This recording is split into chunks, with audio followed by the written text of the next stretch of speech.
જંબુસરમાં વધુ એક લેન્ડ ગ્રેબિંગનો ગુનો નોંધાયો છે, જેને લઈને જંબુસર ડીવાયએસપી પીએલ ચૌધરીની ટીમ લેન્ડ ગ્રેબિંગના આરોપીની ધરપકડ કરી આગળની કાર્યવાહી હાથ ધરી છે। પિતા પુત્રની લેન્ડ ગ્રેબિંગ એક્ટના ગુનામાં ધરપકડ કરવામાં આવી છે અને બંને આરોપીની ધરપકડ કરી તે લોકોને જેલને હવાલે કરાયા છે।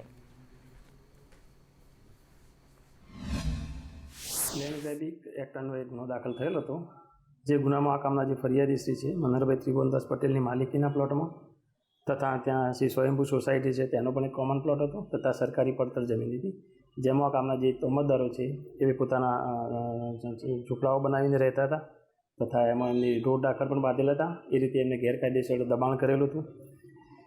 જે ગુનામાં આ કામના જે આરોપી છે ધોળા લક્ષ્મણભાઈ વાઘેલા, શિવા ધોળા વાઘેલા નાઓને આ ગુનાના કામે ગઈકાલે અટક કરવામાં આવેલ છે અને આગળની તપાસ હાલમાં ચલાવી રહી છે।